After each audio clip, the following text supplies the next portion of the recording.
सूरतुल बकरा घर, मकान, दुकान, कारोबार की बंदिश के लिए बहुत ही मुजर्रब है। सूरह बकरा की जहाँ पर तिलावत होती है वहाँ से जिन शयातीन भाग जाते हैं और उस जगह पर बेशुमार बरकतों रहमतों का नुज़ूल होता है। लिहाजा सूरह बकरा को घर, दुकान, कारोबार, मकान में ज़रूर सुने। इंशाअल्लाह बरकत ही बरकत होगी, लिहाजा समाअत करें। अऊज़ु बिल्लाहि मिनश शैतानिर रजीम, बिस्मिल्लाहिर रहमानिर रहीम। अलिफ लाम मीम। ज़ालिकल किताबु ला रैब फ़ीहि हुदल लिलमुत्तक़ीन अल्लज़ीना युमिनूना बिलग़ैबि व युक़ीमूनस सलाता व मिम्मा रज़क़नाहुम युनफ़िक़ून। वल्लज़ीना युमिनूना बिमा उन्ज़िला इलैका व मा उन्ज़िला मिन क़ब्लिका व बिल आख़िरति हुम युक़िनून। उलाइका अला हुदन मिन रब्बिहिम व उलाइका हुमुल मुफ़्लिहून। इन्नल्लज़ीना कफ़रू सवाउन अलैहिम अअन्ज़रतहुम अम लम तुन्ज़िरहुम ला युमिनून। ख़तमल्लाहु अला क़ुलूबिहिम व अला समइहिम व अला अबसारिहिम गिशावतुन व लहुम अज़ाबुन अज़ीम। व मिनन नासि मन यक़ूलु आमन्ना बिल्लाहि व बिल-यौमिल आख़िर व मा हुम बिमुमिनीन। युख़ादि'ून अल्लाह वल्लज़ीना आमनू व मा यख़दa'ून इल्ला अनफुसहुम व मा यश'ऊरून। फ़ी क़ुलूबिहिम मरदुन फ़ज़ादहुमुल्लाहु मरदा व लहुम अज़ाबुन अलीमुन बिमा कानू यकज़िबून। व इज़ा क़ीला लहुम ला तुफ़सिदू फ़िल अर्दि क़ालू इन्नमा नहनु मुस्लिहून। अला इन्नहुम हुमुल मुफ़सिदून वलाकिन ला यश'ऊरून। व इज़ा क़ीला लहुम आमिनू कमा आमना अन्नासु क़ालू अनु'मिनु कमा आमना अस्सुफ़हाa'u अला इन्नहुम हुमुस सुफ़हाa'u वलाकिन ला यअलमून। व इज़ा लक़ुल लज़ीना आमनू क़ालू आमन्ना व इज़ा ख़लौ इला शयातीनिहिम क़ालू इन्ना मअकुम इन्नमा नहनु मुस्तहज़िऊन। अल्लाहु यस्तहज़ि'ु बिहिम व यमुद्दुहुम फ़ी तुग़यानिहिम यअमहून। उलाइका الذين اشتروا الضلالة بالهدى فما ربحت تجارتهم وما كانوا مهتدين। مثلهم كمثل الذي استوقد نارا فلما أضاءت ما حوله ذهب الله بنورهم وتركهم في ظلمات لا يبصرون. صم بكم عمي فهم لا يرجعون. أو كصيب من السماء فيه ظلمات ورعد وبرق يجعلون أصابعهم في آذانهم من الصواعق حذر الموت والله محيط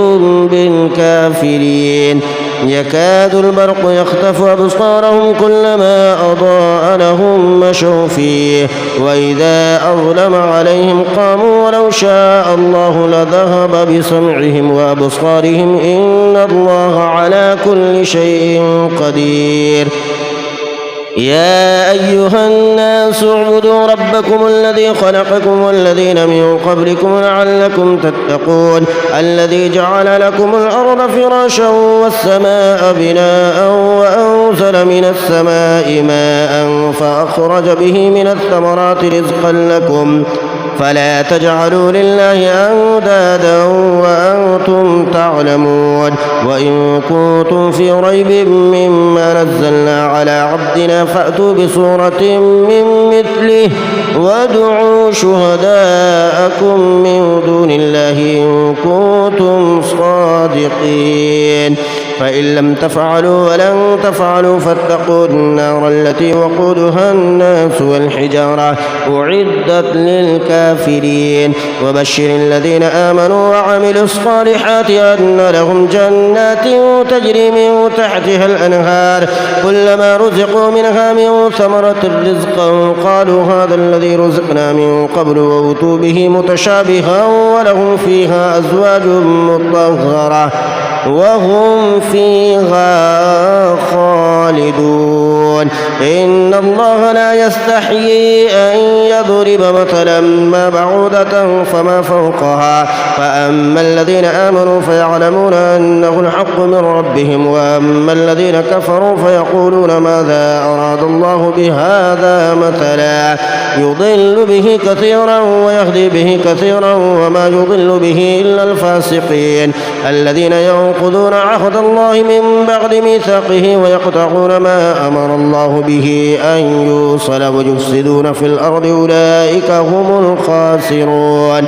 كيف تكفرون بالله وكنتم أمواتا فأحياكم ثم يميتكم ثم يحييكم ثم إليه ترجعون هو الذي خلق لكم ما في الأرض جميعا ثم استوى إلى السماء فسواهن 7 سماوات وهو بكل شيء عليم وإذ قال ربك للملائكة إني جاعل في الأرض خليفة قالوا أتجعل فيها من يفسد فيها ويسفك الدماء ونحن نسبح بحمدك ونقدس لك قال إني أعلم ما لا تعلمون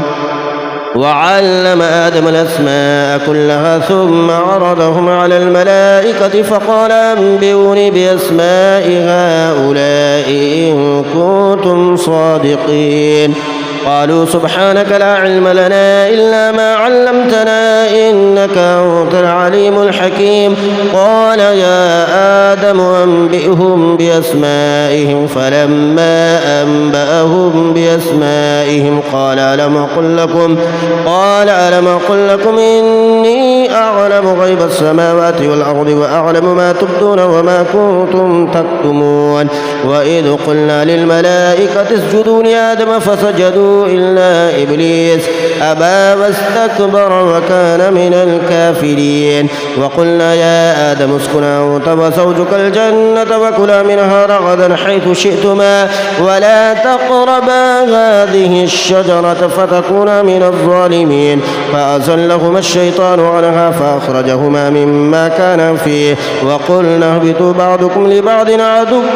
ولكم في الأرض مستقر ومتاع إلى حين فتلقى آدم من ربه كلمات فتاب عليه إنه هو التواب الرحيم قلنا اهبطوا منها جميعا فإما يأتينكم مني هدى فمن تبع هداي فلا خوف عليهم ولا هم يحزنون والذين كفروا وكذبوا بآياتنا أولئك أصحاب النار هم فيها خالدون يا بني إسرائيل اذكروا نعمتي التي أنعمت عليكم وأوفوا بعهدي أوف بعهدكم وإياي فارهبون وآمنوا بما أنزلت مصدقا لما معكم ولا تكونوا أول كافر به ولا تشتروا بآياتي ثمنا قليلا وإياي فاتقون ولا تلبسوا الحق بالباطل وتكتموا الحق وأنتم تعلمون وأقيموا الصلاة وآتوا الزكاة واركعوا مع الراكعين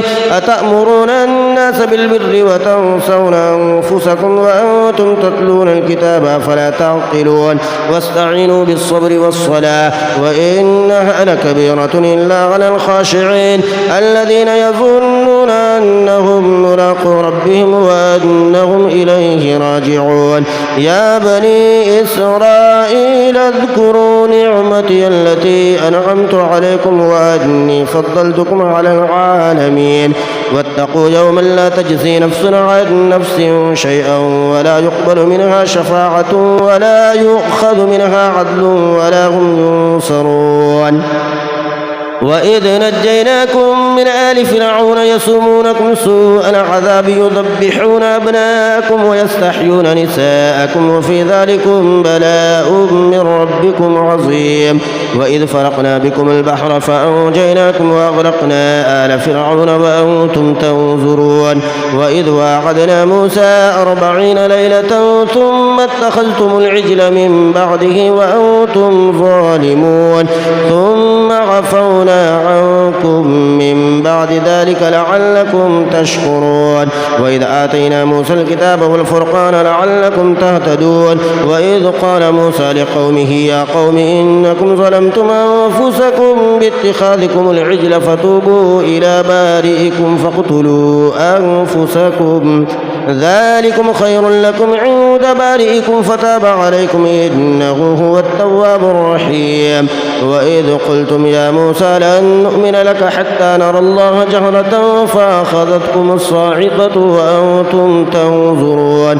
ثم بعثناكم من بعد موتكم لعلكم تشكرون وظللنا عليكم الغمام وأنزلنا عليكم المن والسلوى كلوا من طيبات ما رزقناكم وما ظلمونا ولكن كانوا أنفسهم يظلمون وإذ قلنا ادخلوا هذه القرية فكلوا منها حيث شئتم رغدا وادخلوا الباب سجدا وقولوا حتة نغفر لكم خطاياكم وسنزيد المحسنين فبدل الذين ظلموا قولا غير الذي قيل لهم فأنزلنا على الذين ظلموا رجزا من السماء بما كانوا يفسقون وإذ استسقى موسى لقومه فقلنا اضرب بعصاك الحجر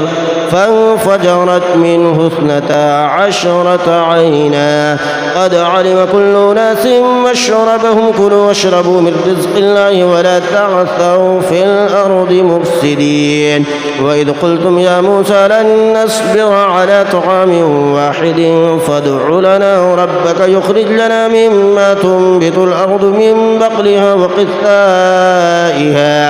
وقثائها وفومها وعدسها وبصلها قال تستبدلون الذي هو أدنى بالذي هو خير اهبطوا مصرا فإن لكم ما سألتم وضربت عليهم الذلة والمسكنة وباءوا بغضب من الله ذلك بأنهم كانوا يكفرون بآيات الله ويقتلون النبيين بغير الحق ذلك بما عصوا وكانوا يعتدون إن الذين آمنوا والذين هادوا والنصارى والصابئين من آمن بالله واليوم الآخر وعمل صالحا فلهم أجرهم عند ربهم ولا خوف عليهم ولا هم يحزنون وإذا أخذنا ميثاقكم ورفعنا فوقكم الطور خذوا ما آتيناكم بقوة واذكروا ما فيه لعلكم تتقون ثم توليتم من بعد ذلك فلولا فضل الله عليكم ورحمته لكنتم من الخاسرين ولقد علمتم الذين اعتدوا منكم في السبت فقلنا لهم كونوا قردة خاسئين فجعلناها نكالا لما بين يديها وما خلفها وموعظة للمتقين وإذ قال موسى لقومه إن الله يأمركم أن تذبحوا بقرة قالوا وتتخذنا هزوا قال أعوذ بالله أن أكون من الجاهلين قالوا ادع لنا ربك يبين لنا ما هي قال إنه يقول إنها بقرة لا فارض ولا بكر عوان بين ذلك فافعلوا ما تؤمرون قالوا ادع لنا ربك يبين لنا ما لونها قال إنه يقول إنها بقرة صفراء فاقع لونها تسر الناظرين قالوا ادع لنا ربك يبين لنا ما هي إن البقرة شابه علينا وإنا إن شاء الله لمهتدون قال إنه يقول إنها بقرة لا ذلول تثير الأرض ولا تسقي الحرث مسلمة لا شية فيها قالوا الآن جئت بالحق فذبحوها وما كادوا يفعلون وإذا قتلتم نفسا فادارأتم فيها والله مخرج ما كنتم تكتمون فقلنا اضربوه ببعضها كذلك يحيي الله الموتى ويريكم آياته لعلكم تعقلون ثم قست قلوبكم من بعد ذلك فهي كالحجارة أو أشد قسوة وإن من الحجارة لما يتفجر منه الأنهار وإن منها لما يشقق فيخرج منه الماء وإن منها لما يهبط من خشية الله وما الله بغافل عما تعملون أفتطمعون أن يؤمنوا لكم وقد كان فريق منهم يسمعون كلام الله ثم يحرفونه من بعد ما قالوه وهم يعلمون وإذا لقوا الذين آمنوا قالوا آمنا وإذا خلا بعضهم إلى بعض قالوا وتحدثونهم بما فتح الله عليكم ليحاجوكم به عند ربكم أفلا تعقلون أولا يعلمون أن الله يعلم ما يسرون وما يعلنون ومنهم أميون لا يعلمون الكتاب إلا أماني وإنهم إلا يظنون فويل للذين يكتبون الكتاب بأيديهم ثم يقولون هذا من عند الله ليشتروا به ثمنا قليلا فويل لهم مما كتبت أيديهم وويل لهم مما يكسبون وقالوا لن تمسنا النار إلا أياما معدودة قل أتخذتم عند الله عهدا فلن يخلف الله عهده أم تقولون على الله ما لا تعلمون بلى من كسب سيئة وأحاطت به خطيئته فأولئك أصحاب النار هم فيها خالدون والذين آمنوا وعملوا الصالحات أولئك أصحاب الجنة هم فيها خالدون وإذا أخذنا ميثاق بني إسرائيل لا تعبدون إلا الله وبالوالدين إحسانا وذي القربى واليتامى والمساكين وقولوا للناس حسنا وأقيموا الصلاة وآتوا الزكاة ثم توليتم إلا قليلا منكم وأنتم معرضون وإذا أخذنا ميثاقكم لا تسفكون دماءكم ولا تخرجون أنفسكم من دياركم ثم أقررتم وأنتم تشهدون ثم أنتم هؤلاء تقتلون أنفسكم وتخرجون فريقا منكم من ديارهم تظاهرون عليهم بالإثم والعدوان وإن يأتوكم سارى تفادوهم وهو محرم عليكم إخراجهم أفتؤمنون ببعض الكتاب وتكفرون ببعض فما جزاء من يفعل ذلك منكم إلا خزي في الحياة الدنيا ويوم القيامة يردون إلى أشد العذاب وما الله بغافل عما تعملون أولئك الذين اشتروا الحياة الدنيا بالآخرة فلا يخفف عنهم العذاب ولا هم ينصرون ولقد آتينا موسى الكتاب وقفينا من بعده بالرسل وآتينا عيسى ابن مريم البينات وأيدناه بروح القدس أفكلما جاءكم رسول بما لا تهوى أنفسكم استكبرتم ففريقا كذبتم وفريقا تقتلون وقالوا قلوبنا غلف بل لعنهم الله بكفرهم فقليلا ما يؤمنون ولما جاءهم كتاب من عند الله مصدق لما معهم وكانوا من قبل يستفتحون على الذين كفروا فلما جاءهم ما عرفوا كفروا به فلعنة الله على الكافرين بئس ما اشتروا به أنفسهم أن يكفروا بما أنزل الله بغيا أن ينزل الله من فضله على من يشاء من عباده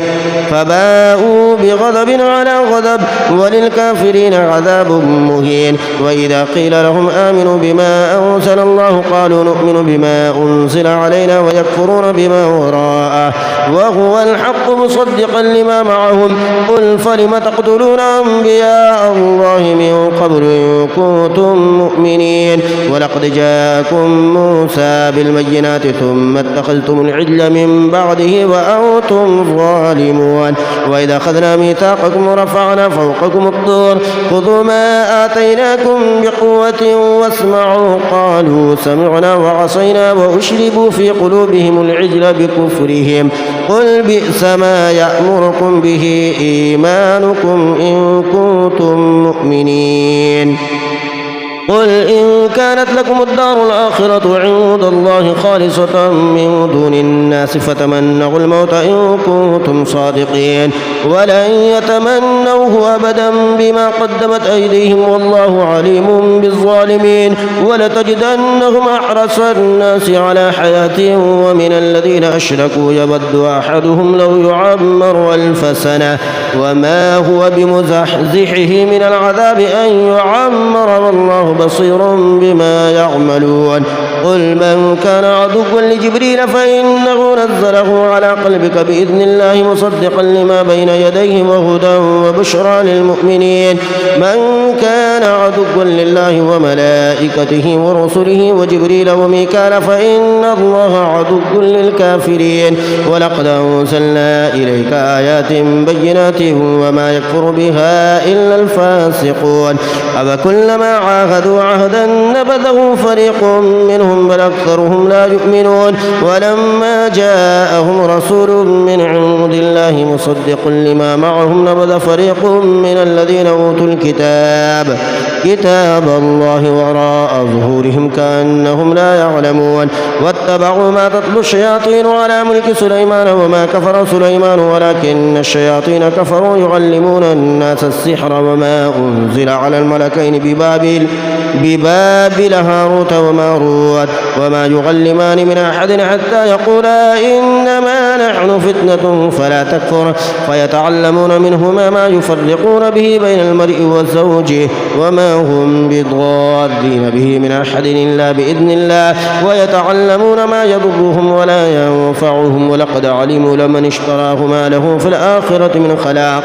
ولبئس ما شروا به أنفسهم لو كانوا يعلمون ولو أنهم آمنوا واتقوا لمثوبة من عند الله خير لو كانوا يعلمون يا أيها الذين آمنوا لا تقولوا راعنا وقولوا انظرنا واسمعوا وللكافرين عذاب أليم ما يود الذين كفروا من أهل الكتاب ولا المشركين أن ينزل عليكم من خير من ربكم والله يختص برحمته من يشاء والله ذو الفضل العظيم ما ننسخ من آية أو ننسخها نأت بخير منها أو مثلها ألم تعلم أن الله على كل شيء قدير ألم تعلم أن الله له ملك السماوات والأرض وما لكم من دون الله من ولي ولا نصير أم تريدون أن تسألوا رسولكم كما سئل موسى من قبل ومن يتبدل الكفر بالإيمان فقد ضل سواء السبيل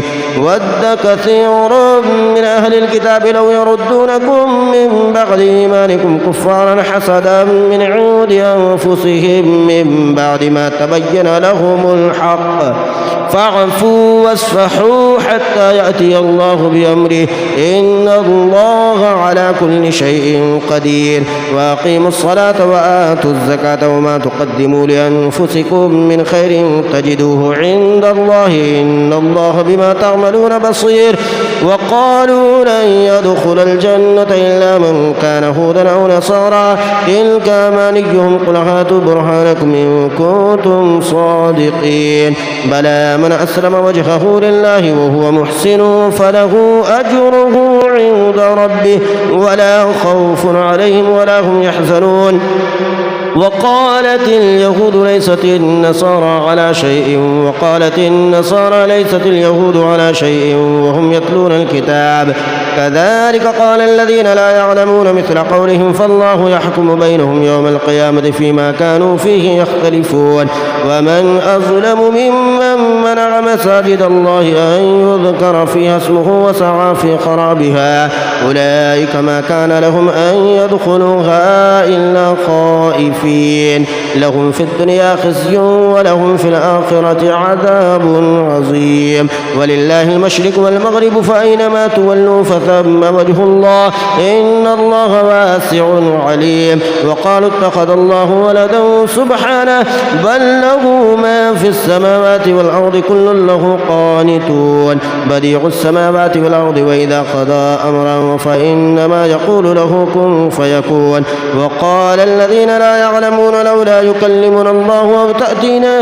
آية كذلك قال الذين من قبلهم مثل قولهم تشابهت قلوبهم قد بينا الآيات لقوم يوقنون إنا أرسلناك بالحق بشيرا ونذيرا ولا تسأل عن أصحاب الجحيم ولن ترضى عنك اليهود ولا النصارى حتى تتبع ملتهم قل إن هدى الله هو الهدى ولئن اتبعت أهواءهم بعد الذي جاءك من العلم ما لك من الله من ولي ولا نصير الذين آتيناهم الكتاب يتلونه حق تلاوته أولئك يؤمنون به ومن يكفر به فأولئك هم الخاسرون يا بني إسرائيل اذكروا نعمتي التي أنعمت عليكم وأني فضلتكم على العالمين واتقوا يوما لا تجزي نفس عن نفس شيئا ولا يقبل منها عدل ولا تنفعها شفاعة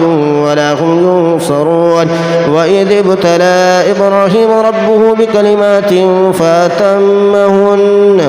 قال إني جاعلك للناس إماما قال ومن ذريتي قال لا ينال عهد الظالمين وإذ جعلنا البيت مثابة للناس وأمنا واتخذوا من مقام إبراهيم مصلى وعهدنا إلى إبراهيم وإسماعيل أن طهرا بيتي للطائفين والعاكفين والركع السجود وإذ قال إبراهيم رب اجعل هذا بلدا آمنا وارزق أهله من الثمرات من آمن منهم بالله واليوم الآخر قال ومن كفر فأمتعه قليلا ثم أضطره إلى عذاب النار وبئس المصير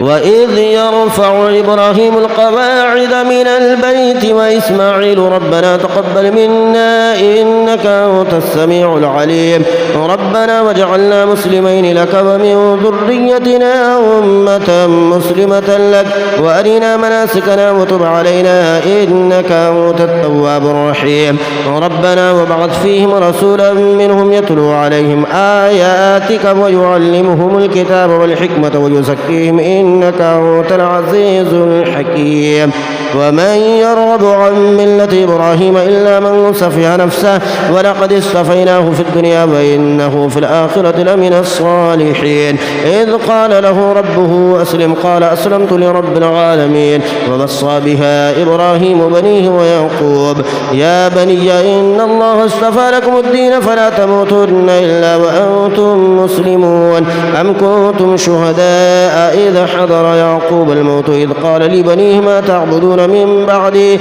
قالوا نعبد إلهك وإله آبائك إبراهيم وإسماعيل وإسحاق إلها واحدا ونحن له مسلمون تلك أمة قد خلت لها ما كسبت ولكم ما كسبتم ولا تسألون عما كانوا يعملون وقالوا كونوا هودا أو نصارى تهتدوا قل بل ملة إبراهيم حنيفا وما كان من المشركين قولوا آمنا بالله وما أنزل إلينا وما أنزل إلى إبراهيم وإسماعيل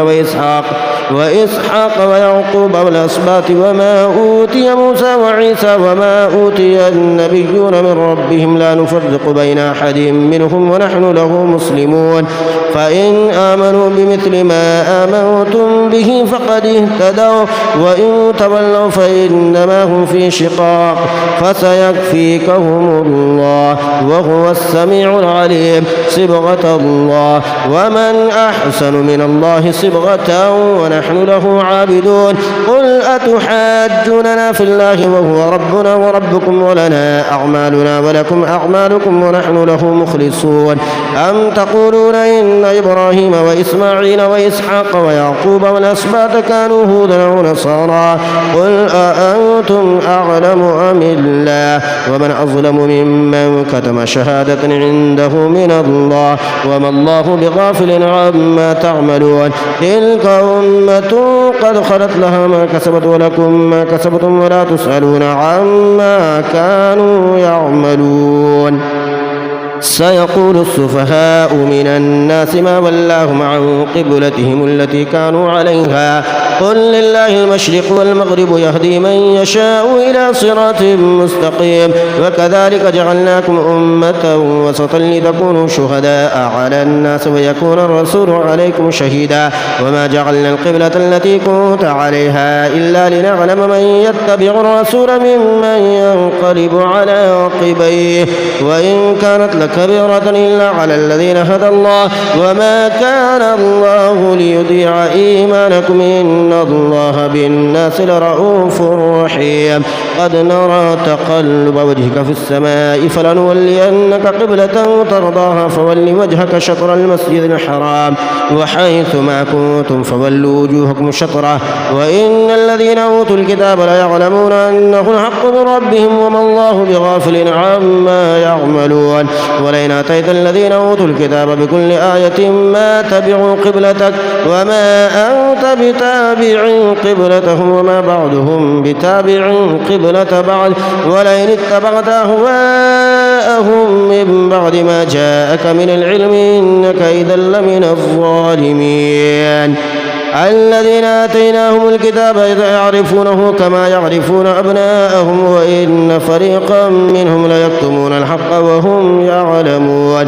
الحق من ربك فلا تكونن من الممترين ولكل وجهة هو موليها فاستبقوا الخيرات أينما تكونوا يأتي بكم الله جميعا إن الله على كل شيء قدير ومن حيث خرجت فول وجهك شطر المسجد الحرام وإنه الحق من ربك وما الله بغافل عما تعملون ومن حيث خرجت فول وجهك شطر المسجد الحرام وحيث ما كنتم فولوا وجوهكم شطره لئلا يكون للناس عليكم حجة إلا الذين ظلموا منهم فلا تخشوهم واخشوني ولأتم نعمتي عليكم ولعلكم تهتدون كما أرسلنا فيكم رسولا منكم يتلو عليكم آياتنا ويزكيكم ويعلمكم الكتاب والحكمة ويعلمكم ما لم تكونوا تعلمون فاذكروني أذكركم واشكروا لي ولا تكفرون يا أيها الذين آمنوا استعينوا بالصبر والصلاة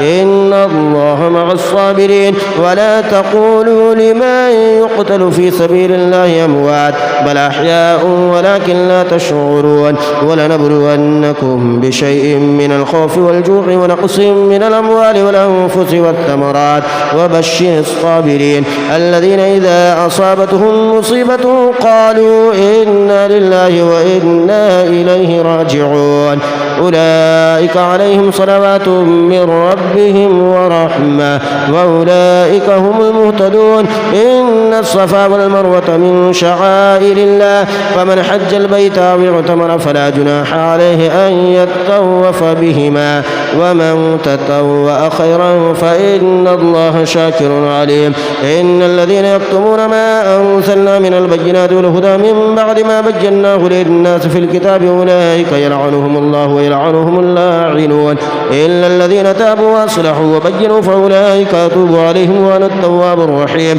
إن الذين كفروا وماتوا وهم كفار أولئك عليهم لعنة الله والملائكة والناس أجمعين خالدين فيها لا يخفف عنهم العذاب ولا هم ينظرون وإلهكم إله واحد لا إله إلا هو الرحمن الرحيم إن في خلق السماوات والأرض واختلاف الليل والنهار والفلك التي تجري في البحر بما ينفع الناس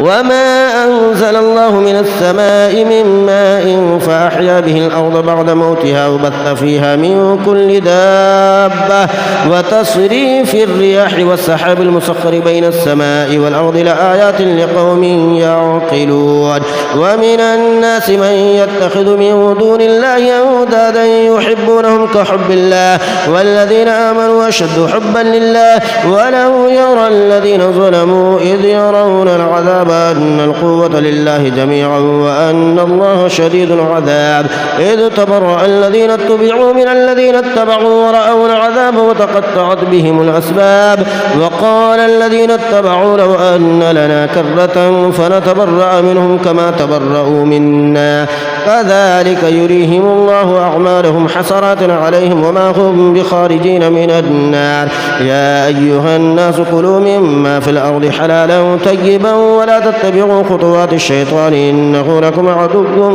مبين. إنما يأمركم بالسوء والفحشاء وأن تقولوا على الله ما لا تعلمون. وإذا قيل لهم اتبعوا ما أنزل الله قالوا بل نتبع ما ألفينا عليه آباءنا أولو كان آباؤهم لا يعقلون شيئا ولا يهتدون. ومثل الذين كفروا كمثل الذي ينعق بما لا يسمع إلا دعاء ونداء صم بكم عمي فهم لا يعقلون. يا أيها الذين آمنوا كلوا من طيبات ما رزقناكم واشكروا لله إن كنتم إياه تعبدون. إنما حرم عليكم الميتة والدم ولحم الخنزير وما أهل به لغير الله فمن اضطر غير باغ ولا عاد فلا إثم عليه إن الله غفور رحيم. إن الذين يكتمون ما أنزل الله من الكتاب ويشترون به ثمنا قليلا أولئك ما يأكلون في بطونهم إلا النار ولا يكلمهم الله يوم القيامة ولا يزكيهم ولهم عذاب أليم. أولئك الذين اشتروا الضلالة بالهدى والعذاب بالمغفرة فما أصبرهم على النار ذلك بأن الله نزل الكتاب بالحق وإن الذين اختلفوا في الكتاب لفي شقاق بعيد. ليس البر أن تولوا وجوهكم قبل المشرق والمغرب ولكن البر من آمن بالله واليوم الآخر والملائكة والكتاب والنبيين وآتى المال على حبه ذوي القربى واليتامى والمساكين وابن السبيل والسائلين وفي الرقاب وأقام الصلاة وآتى الزكاة والموفون بعهدهم إذا عاهدوا والصابرين في البأساء والضراء وحين البأس أولئك الذين صدقوا وأولئك هم المتقون. يا أيها الذين آمنوا كتب عليكم القصاص في القتلى الحر بالحر والعبد بالعبد والأنثى بالأنثى فمن عفي له من أخيه شيء فاتباع بالمعروف وأداء إليه بإحسان ذلك تخفيف من ربكم ورحمة فمن اعتدى بعد ذلك فله عذاب أليم. ولكم في القصاص حياة يا أولي الألباب لعلكم تتقون. كتب عليكم إذا حضر أحدكم الموت إن ترك خيرا الوصية للوالدين والأقربين بالمعروف حقا على المتقين فمن بدله بعدما سمعه فإنما إثمه على الذين يبدلونه إن الله سميع عليم. فمن خاف من موص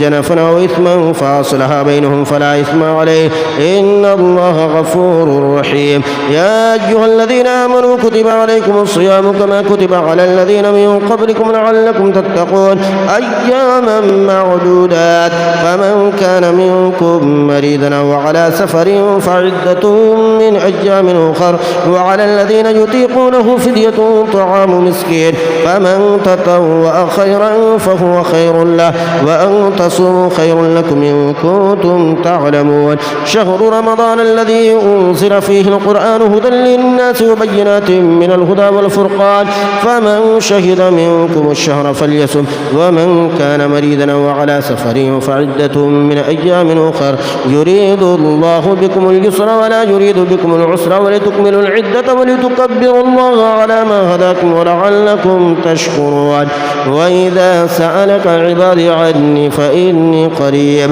أجيب دعوة الداعي إذا دعاني فليستجيبوا لي وليؤمنوا بي لعلهم يرشدون. أحل لكم ليلة الصيام الرفث إلى نسائكم هن لباس لكم وأنتم لباس لهن علم الله أنكم كنتم تختانون أنفسكم فتاب عليكم وعفى عنكم فالآن باشروهن وابتغوا ما كتب الله لكم وكلوا واشربوا حتى يتبين لكم الخيط الأبيض من الخيط الأسود من الفجر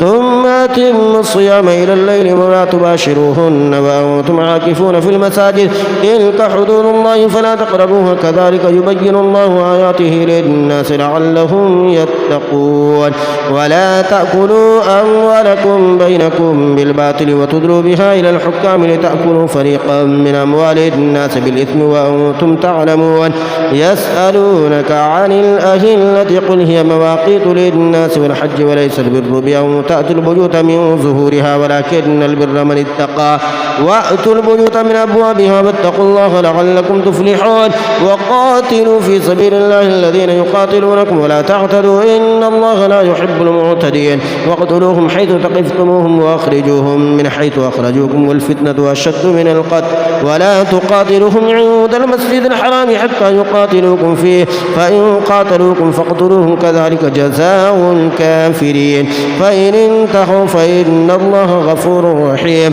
وقاتلوهم حتى لا تكون فتنة ويكون الدين لله فإن انتهوا فلا عدوان إلا على الظالمين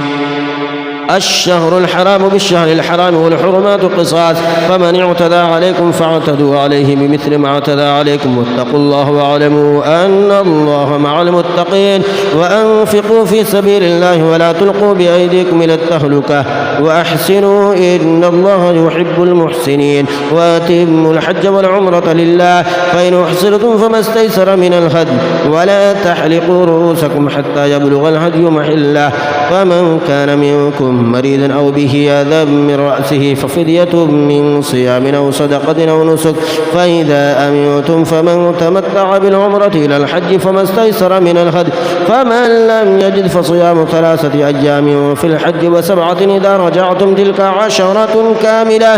ذلك لمن لم يكن أهله حاضر المسجد الحرام واتقوا الله واعلموا أن الله شديد العقاب الحج أشهر معلومات فمن فرض فيهن الحج فلا رفث ولا فسوق ولا جدال في الحج وما تفعلوا من خير يعلمه الله وتزودوا فإن خير الزاد التقوى واتقون يا أولي الألباب ليس عليكم جناح أن تبتغوا فضلا من ربكم فإذا فضتم من عرفات فاذكروا الله عند المشعر الحرام واذكروه كما هداكم وإن كنتم من قبله لمن الضالين ثم أفيضوا من حيث أفاد الناس واستغفروا الله إن الله غفور رحيم فإذا قضيتم مناسككم فاذكروا الله كذكركم آباءكم وشد ذكرا فمن الناس من يقول ربنا آتنا في الدنيا وما له في الآخرة من خلاق ومنهم من يقول ربنا آتنا في الدنيا حسنة وفي الآخرة حسنة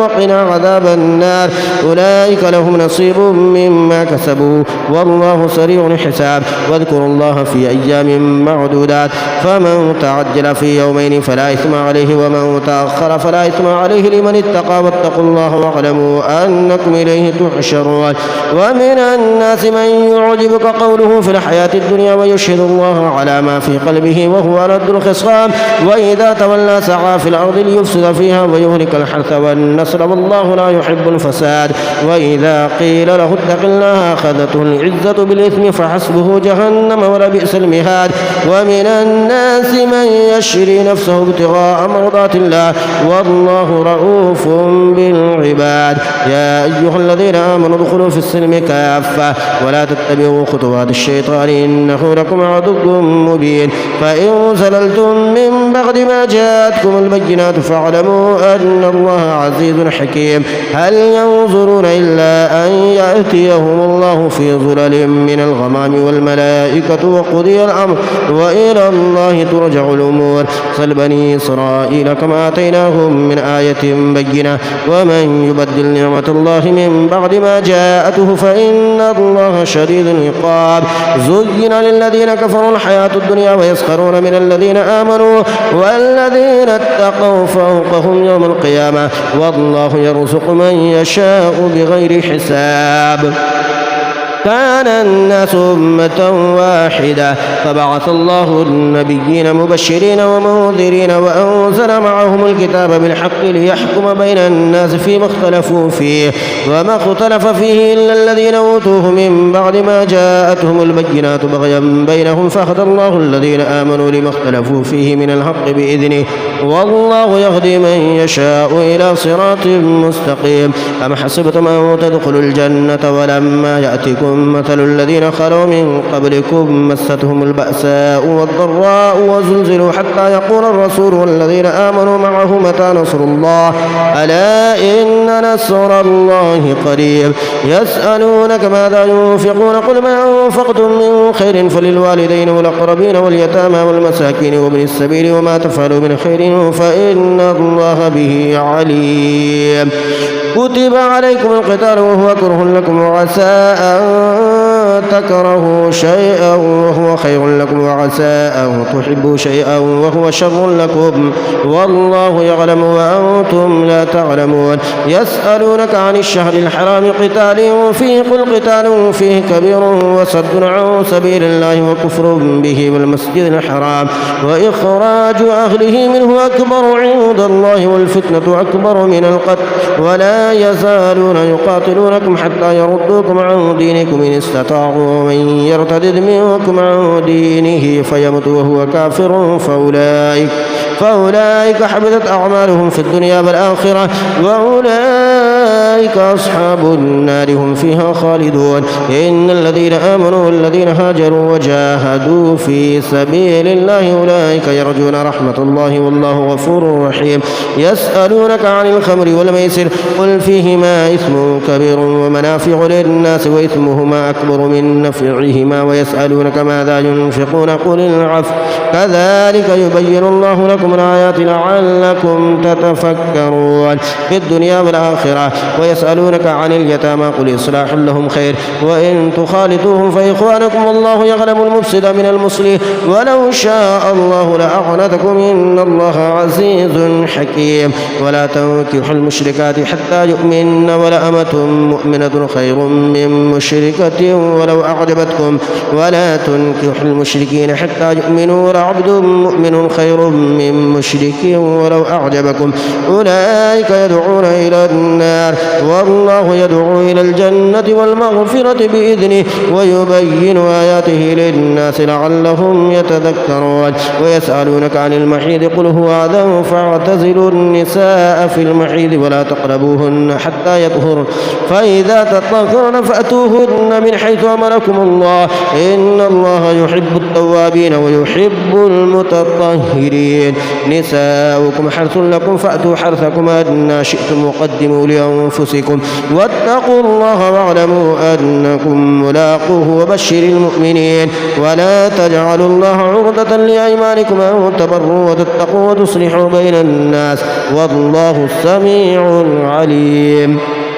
لا يؤاخذكم الله باللغو في أيمانكم ولكن يؤاخذكم بما كسبت قلوبكم والله غفور حليم. للذين يؤلون من نسائهم تربص 4 أشهر فإن فاءوا فإن الله غفور رحيم وإن عزموا الطلاق فإن الله سميع عليم. والمطلقات يتربصن بأنفسهن 3 قروء ولا يحل لهن أن يكتمن ما خلق الله في أرحامهن إن كن يؤمن بالله واليوم الآخر وبعولتهن حق بردهن في ذلك إن أرادوا إصلاحا ولهن مثل الذي عليهن بالمعروف وللرجال عليهن درجة والله عزيز حكيم. الطلاق 2 فإمساك بمعروف أو تسريح بإحسان ولا يحل لكم أن تأخذوا مما آتيتموهن شيئا إلا أن يخافا ألا يقيما حدود الله فإن خفتم أن لا يقيما حدود الله فلا جناح عليهما فيما افتدت به تلك حدود الله فلا تعتدوها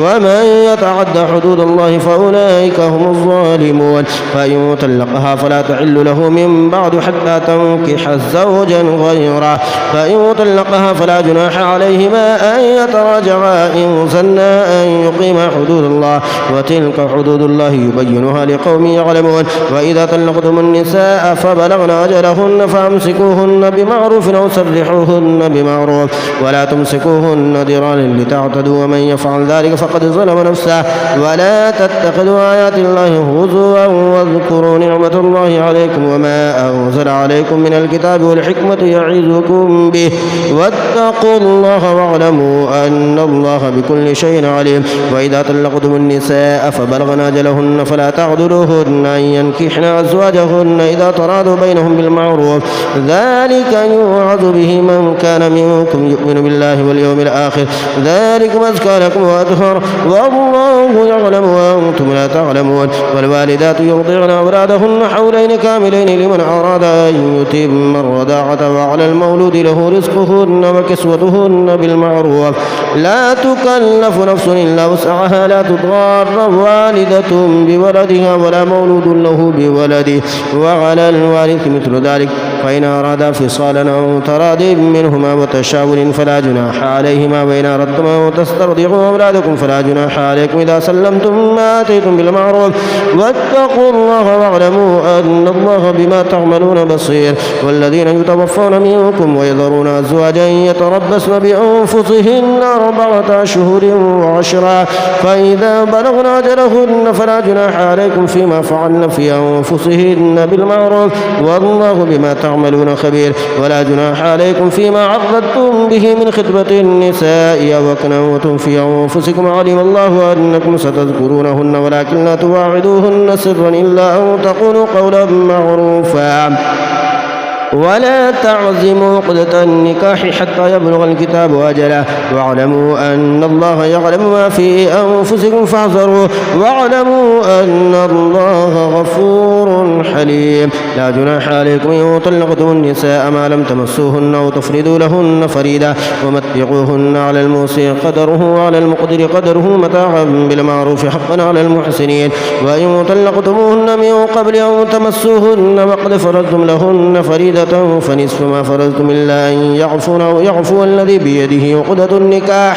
وأن تعفوا أقرب للتقوى ولا تنسوا الفضل بينكم إن الله بما تعملون بصير. حافظوا على الصلوات والصلاة الوسطى وقوموا لله قانتين. فإن خفتم فرجالا أو ركبانا فإذا أمنتم فاذكروا الله كما علمكم ما لم تكونوا تعلمون. والذين يتوفون منكم ويذرون أزواجا وصية لأزواجهم متاعا إلى الحول غير إخراج فإن خرجن فلا جناح عليكم فيما فعلن في أنفسهن من معروف والله عزيز حكيم. وللمطلقات متاع بالمعروف حقا على المتقين كذلك يبين الله لكم آياته لعلكم تعقلون. ألم تر إلى الذين خرجوا من ديارهم وهم ألوف حذر الموت فقال لهم الله موتوا ثم أحياهم إن الله لذو فضل على الناس ولكن أكثر الناس لا يشكرون.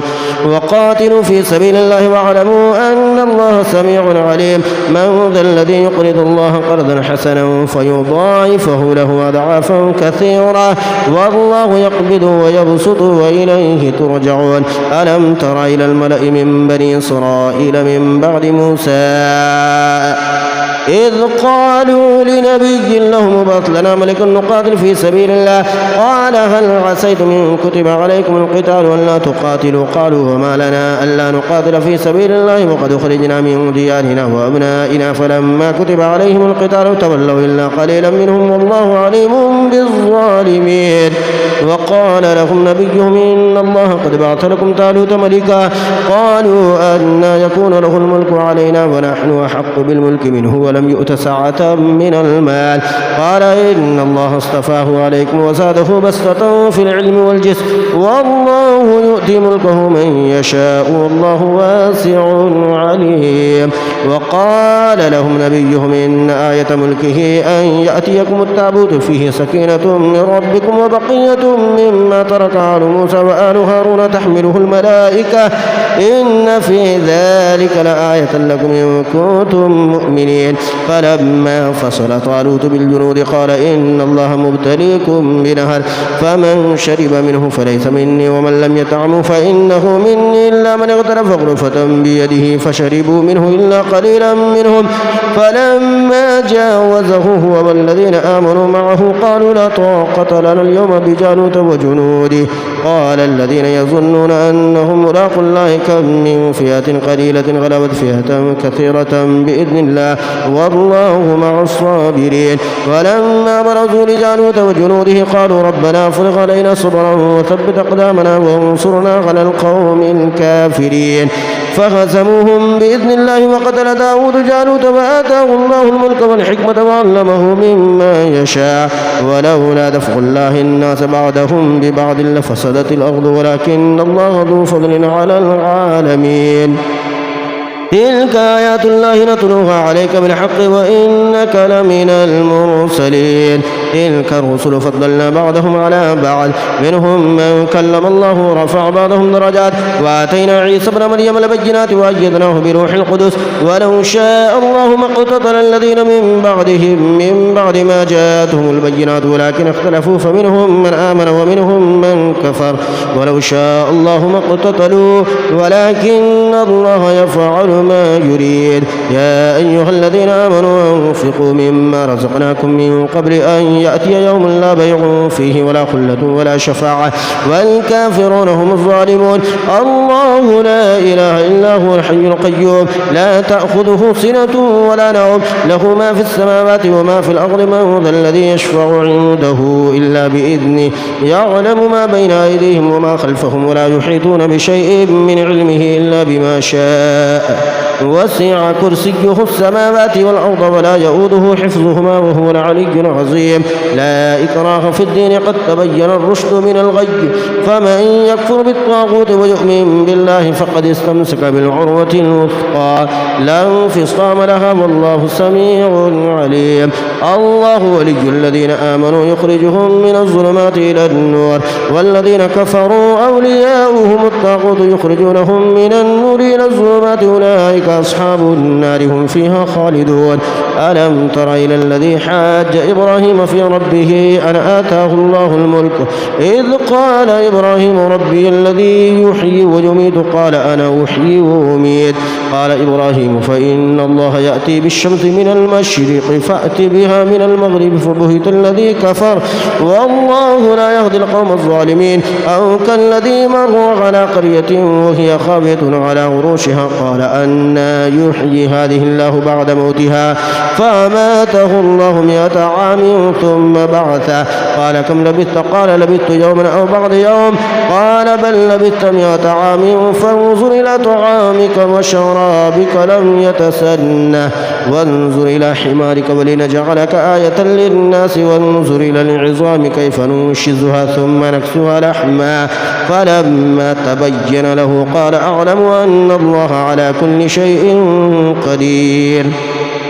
وإذ قال إبراهيم ربي أرني كيف تحيي الموتى قال ولم تؤمن قال بلى ولكن ليطمئن قلبي قال فخذ 4 من الطير فصرهن إليك ثم اجعل على كل جبل منهن جزعا ثم ادعوهن يأتينك سعيا واعلم أن الله عزيز حكيم. مثل الذين ينفقون أموالهم في سبيل الله كمثل حبة أنبتت 7 سنابل في كل سنبلة 100 حبة والله يضاعف لمن يشاء والله واسع عليم. الذين ينفقون أموالهم في سبيل الله ثم لا يتبعون ما أنفقوا منا ولا أذى لهم أجرهم عند ربهم ولا خوف عليهم ولا هم يحزنون قول معروف ومغفرة خير من صدقة يتبعها عذاب والله غني حليم. يا أيها الذين آمنوا لا تبطلوا صدقاتكم بالمن والأذى كالذي ينفق ماله رئاء الناس ولا يؤمن بالله واليوم الآخر فمثله كمثل صفوان عليه تراب فأصابه وابل فتركه صلدا لا يقدرون على شيء مما كسبوا والله لا يهدي القوم الكافرين. ومثل الذين ينفقون أموالهم ابتغاء مرضات الله وتثبيتا من أنفسهم كمثل جنة بربوة أصابها وابل فآتت أكلها ضعفين فإن لم يصبها وابل فطل والله بما تعملون بصير. أيود أحدكم أن تكون له جنة من نخيل وأعناب تجري من تحته الأنهار له فيها من كل الثمرات وأصابه الكبر وله ذرية ضعفاء فأصابها إعصار فيه نار كذلك يبين الله لكم الآيات لعلكم تتفكرون. يا أيها الذين آمنوا أنفقوا من طيبات ما كسبتم ومما أخرجنا لكم من الأرض ولا تيمموا الخبيث منه تنفقون ولستم بآخذه إلا أن تغمضوا فيه واعلموا أن الله غني حميد. الشيطان يعدكم الفقر ويأمركم بالفحشاء والله يعدكم مغفرة منه وفضلا والله واسع عليم. يؤتي الحكمة من يشاء ومن يؤت الحكمة فقد أوتي خيرا كثيرا وما يذكر إلا أولو الألباب. وما أنفقتم من نفقة أو نذرتم من نذر فإن الله يعلمه وما للظالمين من أنصار. إن تبدوا الصدقات فنعما هي وإن تخفوها وتؤتوها الفقراء فهو خير لكم ويكفر عنكم من سيئاتكم والله بما تعملون خبير.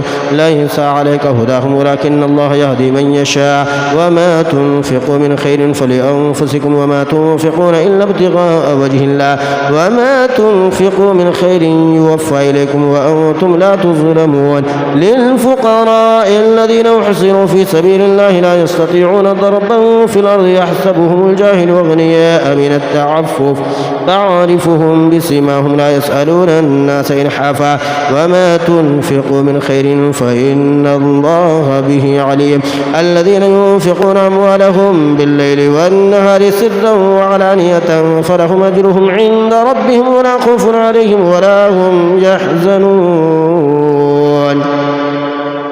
الذين يأكلون الربا لا يقومون إلا كما يقوم الذي يتخبطه الشيطان من المس ذلك بأنهم قالوا إنما البيع مثل الربا وأحل الله البيع وحرم الربا. فمن جاءه موعظة من ربه فانتهى فله ما سلف وأمره إلى الله ومن عاد فأولئك أصحاب النار هم فيها خالدون. يمحق الله الربا ويربي الصدقات والله لا يحب كل كفار أثيم. إن الذين آمنوا وعملوا الصالحات وأقاموا الصلاة وآتوا الزكاة لهم أجرهم عند ربهم ولا خوف عليهم ولا هم يحزنون.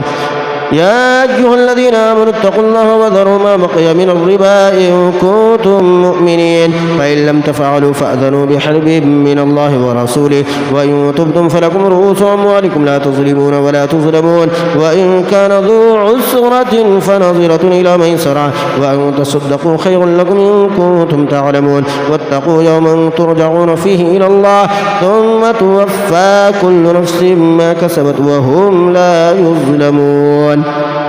يا أيها الذين آمنوا إذا تداينتم بدين إلى أجل مسمى فاكتبوه ليكتب بينكم كاتب بالعدل ولا يأبى كاتب أن يكتب كما علمه الله فليكتب وليملل الذي عليه الحق وليتق الله ربه ولا يبخس منه شيئا. فإن كان الذي عليه الحق سفيها أو ضعيفا أو لا يستطيع أن يمل هو فليملل وليه بالعدل واستشهدوا شهيدين من رجالكم فإن لم يكونا رجلين فرجل وامرأتان ممن ترضون من الشهداء أن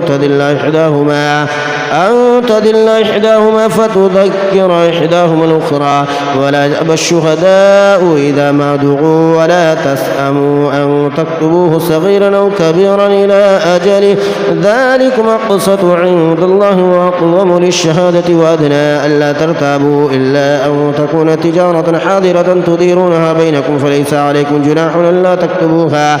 وأشهدوا إذا تبايعتم ولا يضار كاتب ولا شهيد وإن تفعلوا فإنه فسوق بكم واتقوا الله ويعلمكم الله والله بكل شيء عليم. وإن كنتم على سفر ولم تجدوا كاتبا فرهان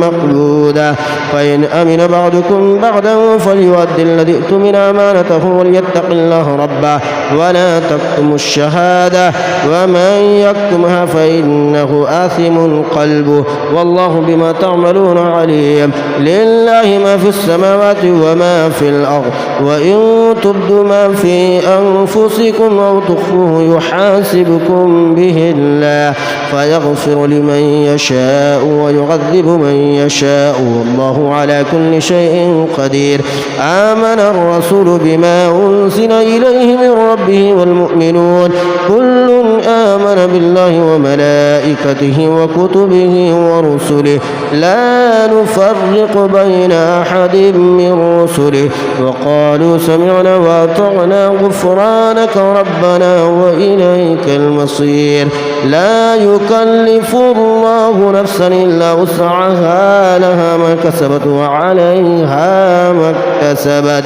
ربنا لا تؤاخذنا إن نسينا أو أخطأنا ربنا ولا تحمل علينا